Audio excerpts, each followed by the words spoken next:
Well, I'm here in the Arts Café of the Kelly Writers House with Jane Malcolm. Hello, Jane. Hiya. You've come all the way from Montreal to hang out with us. Yes. And let's just stipulate that this is a return home for you because you spent many months and years hanging out here. That's right. And Kathy Lou Schulz. Hello. Likewise, coming back home. The three of us are here to talk about a poem called Mouth by Laura Riding. It was published early in Poetry Magazine, early in her career, Poetry Magazine in 1925. So, Jane, would you read it and then we'll talk about it? Sure. Mouth. This might be a seal set on me, the last kiss of whatever made me, red and warm and shaped to remember that first impression of finality. Here is my open court. What would feed me, what would be beloved, the last breath rushing to leave me, all must pass the ultimate test of this. The little words go stumbling over the sill, and laughter tumbles out upon the inaugural somersault of a smile. Sorrow taps gently here for admission. To be broken again and ever again, and to be thus eternized through the remorseless thrust of each fresh violation of what had been most securely death. This might be a seal set on me just for this. Thank you. Would we be very wrong to say this is a love poem in the largest sense of, or erotic? Definitely erotic. Okay. Say something about that. Well, there's a lot of, there's somersaulting and rushing and Kissing and beloved and feeding and warm. But there's also thrusts and violation. And so I don't know, it's a complicated erotics. Kathy Lou, what setting are we in? Is it really all about a mouth in the kissing sense, or are there other topics? Well, I think it's also about the formation of language in the body. Yes. The little words go stumbling over the sill, and laughter tumbles out. The sill seems to be the lips and the teeth. Mm-hmm. So it's the sounds and the words that are generated within the speaker. So wait, it's a meta poem. Yeah. Wait. So it's a poem about what the mouth does when a poet. And Jane reading it reminded us that this is not only a poem we're going to encounter on a piece of paper, but the poet's mouth. So let's, the three of us, riff on what the poet's mouth does, can do, should do. Well, I mean, for me, I can't read this poem and not think about another very important writing poem that begins, "This is not exactly what I mean," any more than the sun is the sun. What does she not exactly mean by that? I think what she's always writing about, if you want to talk about the poet's problem as writing understands it, is that language is distant from the self. And that gulf between self and language is I don't know, there can be like a rapprochement, but there can never be full embodiment. And so language is always a stumbling block to representation. So this is a theory of language and body in a way, right? So the mouth says things and the words go out there and you hear them and the mouth can't take them back. Well, she calls words hostile implements of sense. Like that's what tumbles out of the mouth, but they're never... I know I'm not using words from this poem right now, but the way that it starts with this, I think we could talk about how she likes to begin poems with object pronouns that don't have reference. And I find that interesting. Kathy Lou, what's the open chord? Here is one of those words like this. Yeah. Right? Here is my open court. I mean, open court is a big phrase. Yeah. Well, it seems that if not to form the words and to form language, that is going to be what causes death securely. So the seal set on me just for this seems to be forming this poem. So the open court is the space of this page. Mm. And what happens in the common sense of open court, what happens? Who knows? Chaos. Like, like sounds come out, words come out, feelings, guttural expressions. I mean, I think I keep being drawn to the line because I don't remember her using ellipses very often. When she says sorrow taps gently here for admission, and then this ellipsis, like there's no words there, so those didn't get out. Yeah. And what about this brokenness? Yeah. To be broken again and ever again. What's being broken? The laughter, maybe? Sorrow to be broken again. Yeah. Well, there's some to be something troubling about the eternized. Is that a word? I don't think so, but it works fine. Yes, I think it's a Neologism or whatever we call it. Yeah, to be thus eternized. The choice to write it down into the line is, I mean, it's a very classic trope of the poem will preserve beauty something for posterity that... Right, which is a bit of a paradox for a poem called Mouth, which is about words that tumble out of the mouth and are typically, although our words right now are being recorded by very, very fancy microphones, and they will be preserved. But generally, if you're just shooting the shit, you're... or exiting meaning in a kiss, it's generally not going to be the kind of record that a written word is going to be. Yeah, I think it's interesting also that there's no remorse for it, though, even though it's tumbling out. The remorseless thrust of each fresh violation. So you can let it stumble over the sill with laughter and a smile and violation, but you don't have to have remorse for it, that you didn't go back and erase it. I thought I knew what the first 4 lines of this poem meant until I heard you say it and just reread it. Yeah. I'm going to say the first 4 lines. Can either of you figure it out?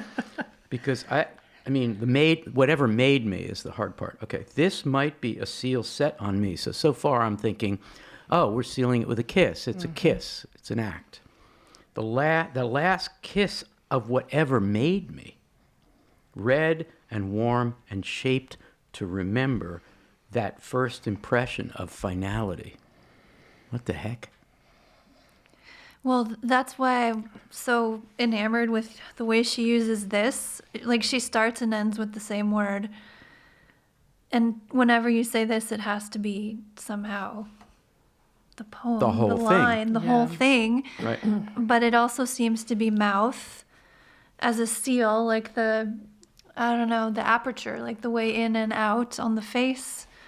Let's play out the first of those connotations. So this is the poem. This thing I'm doing now, this little project. Yeah, I have this a poem right called here. Mouth. This thing I'm about to write that you're about to read might be a seal set on me. The last kiss of whatever made me. So that turns things around because usually poets are the makers, not the being made. Mm-hmm. Whatever made me. I mean, there could be an argument that writing very strongly thinks that language is what makes her, is what makes humans human. So in the Lynn Haginian sense, the self is languaged, and in this case, the self is made by the words that exit your mouth, beyond which you have no control. But even the words that don't exit the mouth, like all self-conceptualization is language in the head, whether or not it's expressed or made into a poem. Right. So it's a stopgap. It's the beginning and the end of self-understanding. Right, which I think refers to the line, all must pass the ultimate test of this. Yeah, what is that test? The formation of language is a possible opening to understanding, the way that the mouth is both sealed, like set and closed, and also open. I mean, the more we're talking, the less erotic I think this poem is. Truly, because red and warm and shaped to remember is very kissy. Yeah. But the way that it's preoccupied with language, this poem makes it so much less about embodiment and so much more about like articulation and expression. Yes, we move from making, warm red making, to broken again. What is broken again? there's a period after smile, then sorrow taps gently here for admission, ellipsis, and period. Well, I think the seal is broken, right? There might be a seal. Oh, every time the So mouth mouth does what it's opens. supposed to do Yeah. It in breaks relation the to words, seal. the seal is broken. The seal of the self, the seal of meaning what you only want to mean. You now made what is in a sense, a public statement. Right. But it's also a seal to the body. Like there's a kind of, there's expression, there's also penetration. Somehow I feel like there is, the use of the word fresh violation feels, I don't know, there's a violence to that's Yeah. kind of difficult. I mean, not if this were Edna St. Vincent Millay, which it very much is not, No.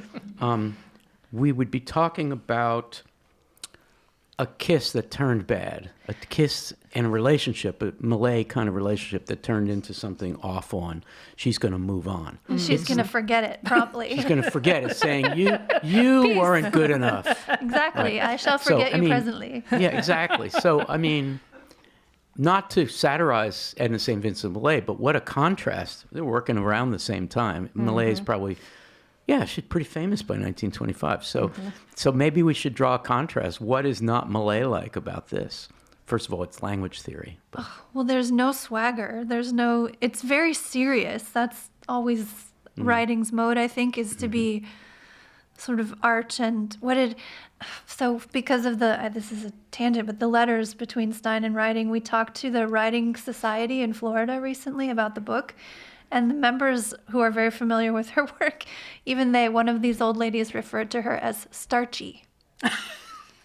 referred to herself, the old lady, No, as starchy? writing as Writing starchy. is starchy. Yes, starchy. Okay, and is there a whole writing community out there? Oh, yes, there is. And you've tapped into that? Well, yeah, Is there a big payday? Absolutely not. But they were a very nice bunch of retirees who were continually interested in her life and work, but they understand that she was starchy. I think Wow, that's interesting. I just wanted a footnote. So you're referring to an edition of the letters of Gertrude Stein and Laura Riding from 1927 to 1930. It's Yeah. a book that's available.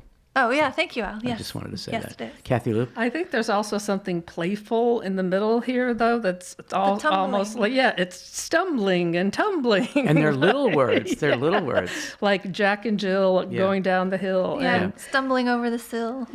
So we've said this is a meta poem, which I think it is.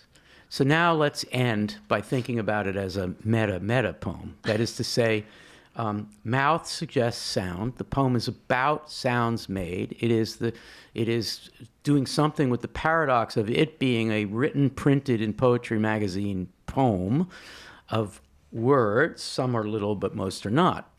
So sound. I mean, what do people who are coming to this, watching this video in our ModPo Plus syllabus, reading or listening to us talk about Laura Riding maybe for the first time, what do they need to know about sound in a poem called Mouth? I don't think you're going to like my answer, but I have this sense that Riding cares far less about sound than she does about sense. Okay. And that if you want to know, you can learn a lot about Riding by understanding that she renounced poetry at a certain point, and that she was sort of implicitly suspicious of metaphor, and that her retiring days and years were spent writing a dictionary. So Starchy. starchy. But this is not that writing here. yeah. No, but This is you a writing that see- still believes that the alienation that a person feels has to do with the sound its mouth makes. Her mouth makes. Yeah, I think the most explicit sound is the breath rushing, the last breath rushing. So we're hearing what comes from the throat and out the mouth over the sill. We're hearing the breath. Also, sorrow taps, but Yeah, I it was taps gonna say gently, tapping and it can't really get is a in. sound. Sorrow, but get in where? In the mouth? No, to the poem. I think also the mouth, it can't get past the seal that's broken. So the second to last line repeats the first line, and then you get just for this, and this, of course, is the act of writing the poem. Does anybody want to translate that into plain English? This might be a seal set on me, just for this. Well, somehow that creating the poem, like putting language, letting language escape the body to the page, makes it finite, sets it in a time and a place, whether that's when it was written or when we're reading it, and fixes it forever. The poem previous in this little series that was published by Poetry Magazine, and in our copy we only have the last few lines of the previous poem. That previous poem is called Ear, E-A-R. Final thoughts. Jane, you know writing well. What do you think of it? And you haven't really encountered this poem before. What do you think? Yeah, I mean, I'm sure I've seen it long ago, but I don't tend to go back to these early poems when she still is Gottschalk. I mean, this is really early stuff. Meaning the first marriage. Yeah, the first marriage. And there is, for writing, a lot of, there's almost something liberatory about this poem, the way that it questions even what will the poem allow for? How does articulation work? What can I do with these lines? What is my responsibility as a manipulator of language? But also, I think, like Kathy Lou was saying, these little moments of joy and actually connecting them to a kind of physicality, which I don't think you see a lot of. Like, there isn't a lot of erotic writing poetry. So just the breath rushing or the tapping or the way that the mouth is red and warm. Like, I see here kind of a softer, gentler, earlier, less starchy, less jaded version of writing for sure. Kathy Lou, final thought? Well, I think the playfulness allows for possibility because laughter tumbles out upon the inaugural somersault of a smile. So there's a possibility of joy in this making just for this. I have two inchoate final thoughts that are going to be little words tumbling out of my mouth that I probably Word won't. salad. Over the Word soul. salad, they call it. First thought has to do with the fact that writing, because I'm into categorizing poems that we talk about in these videos, so I'm going to go into the so-called early modernism group. But boy, does it not really fit in some ways. No. Right? And so I'm calling out the categorization in advance of even processing this video. It seems to me that it's engaged theoretically in an almost postmodern way about the indecipherability. This is where I think sound comes in, at least the idea of the mouth producing things that have no finality. The first impression of finality is what's, a great performer speaker. Let's name a few poets whose performing we admire. I think of someone like Edwin Torres, who calls himself a lingual visualist. Right? So there's mixing that metaphor of senses. There are many more. Or Stein reading her Stein herself, or Tracy Morris, or Amir Baraka. Baraka doing, or Ginsberg. And Ginsberg. So the poets whose performances we admire are going to give you first impressions of finality, right? I would recommend everybody listen to the first recording of Ginsberg reading his poem America, which was unfinished at the time, I think 1956. And the audience is drunk, and they are cheering him on. There's a lot of laughter. There's also. a lot of laughter, and he says, America, I'm coming to the point. And everybody in the audience is like, don't come to the point. So it becomes a meta performative moment. I think that Laura Riding seems to understand, at least we don't have the sound of her doing this, but it's a performance of the first impression of finality. Yeah. And it's shaped to remember. So I think she's really into, I don't know if the word advance is right, way ahead of her time in thinking about the effect of the words that stumble out, and that exiting from some kind of stable sense of self out into a world in which the words that you said are out there, and now you've languaged yourself without a lot of intention because the mouth is just going to do what it does. I think that's so right. You're handing the language over to a reader, and you lose control of the words, and the words start meaning other than what you intended them. And this is a big issue for writing through her life, is what anyone is allowed to say about what she means. And then about the literary board of management after she died, what are you allowed to say that she means? There was a lot of policing of that, and I think maybe there's a understanding of the loss of control that happens when language is handed over to a reader. Yeah, a lot of worry about that, and also there's a lot of freedom in that that's scary. Yeah. Right? I mean, in a sense, it should be good. She's talking here about a kind of auditory or oral, A-U-R-A-L, an oral sense of reader response, which is a 1960s thing, not a 1925 thing. Yeah. Thank you both. This was great. I enjoyed it. Thank you. Thank you, Al. Thanks for traveling all this way just to talk about this poem by Laura Riley. Anytime. Okay, take care.